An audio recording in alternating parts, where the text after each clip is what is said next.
Vamos lá, galera, para mais uma aula. Hoje o assunto é termoquímica. Então, bora lá. Termoquímica. Ciência que estuda as transferências de calor associadas a uma reação química ou mudança de estado físico. Quando acontece uma reação química, essa reação química ela vai liberar ou ela vai receber calor para acontecer, certo?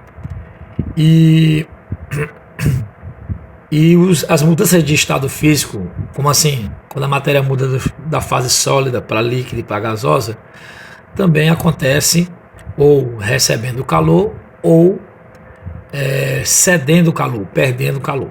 Então o foco da termoquímica é estudar isso aí, as transferências de calor durante essas reações ou mudança de estado da matéria. Tá? O que você tem que saber como aluno? Você tem que saber que as unidades que são estudadas durante a perda ou recebimento de calor é a caloria ou joule. Você tem que saber que uma caloria é igual a 4,18 joule, porque se ele pedir para te transformar, por exemplo, 3.000 joules em caloria, tu tem aqui o padrão, né? A base de transformação, que é uma caloria igual a 4,18 joule, e depois tu faz uma regrinha de 3 para descobrir. Então isso aqui tu tem que memorizar, tem que estar na cabeça isso aqui, certo? Você tem que saber também o seguinte, que esses processos têm dois nomes, exotérmico e endotérmico. Exo é de saída, liberação. Então o processo ele é exotérmico quando a reação química libera calor, né, durante a reação química. O ΔH, que significa variação de entalpia ou variação de energia, vai ser negativo, vai ser menor que zero, porque está cedendo calor, está perdendo. Então a reação é exotérmica. Quando o processo é o inverso, em vez de perder, faz receber calor, quando a reação química recebe calor para acontecer, o ΔH é positivo, certo?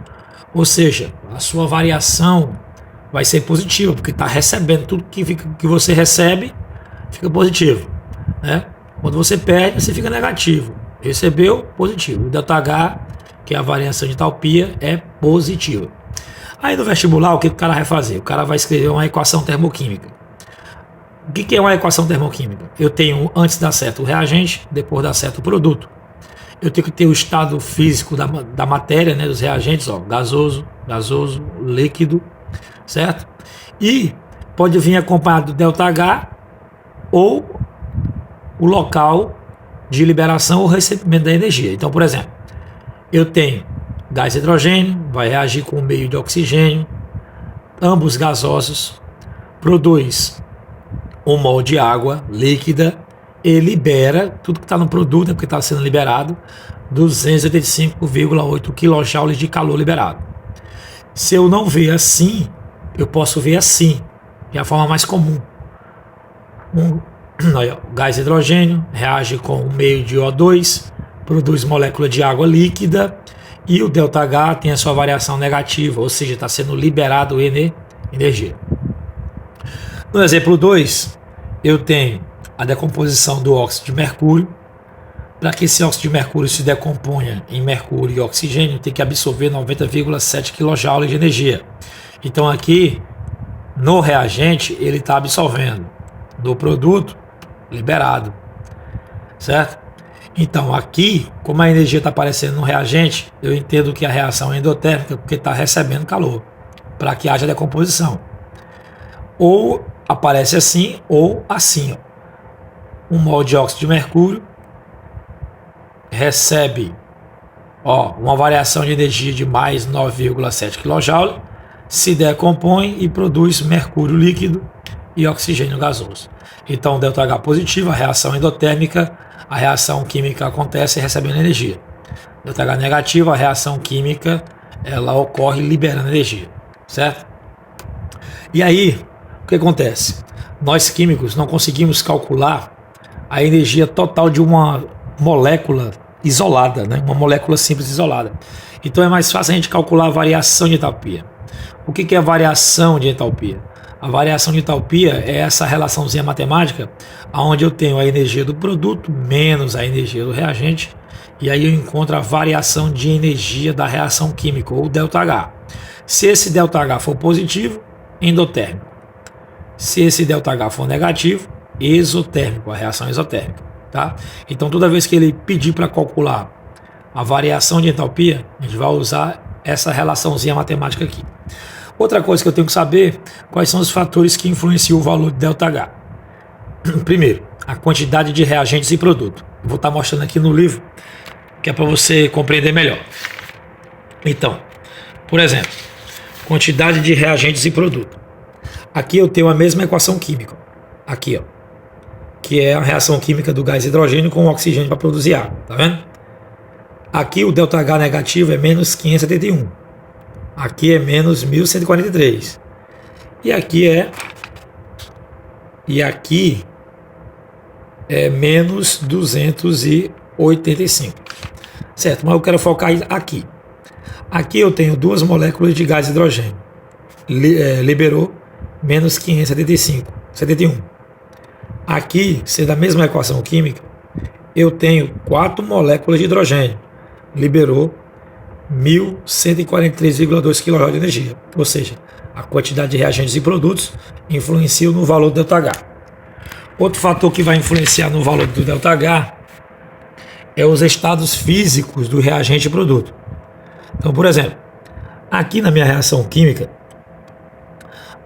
vai acontecer a produção de água sólida a partir de hidrogênio e oxigênio gasoso.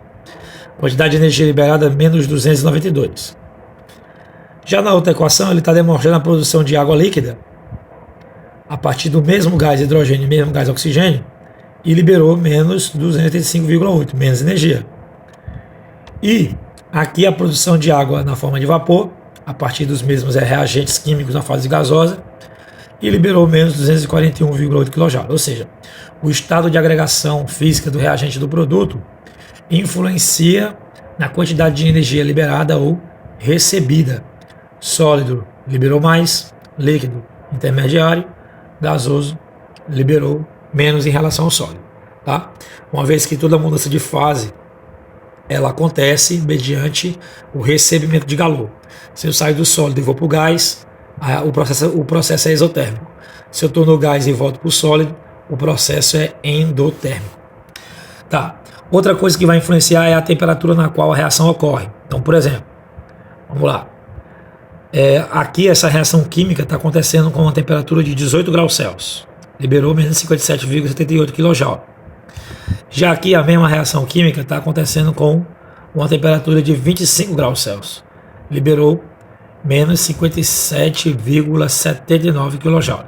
Ou seja, é uma diferença muito pouca, porém influencia na variação do ΔH sim, tá? A temperatura em que a reação acontece. E outra coisa que influencia bastante é o estado alotrópico dos reagentes e produtos.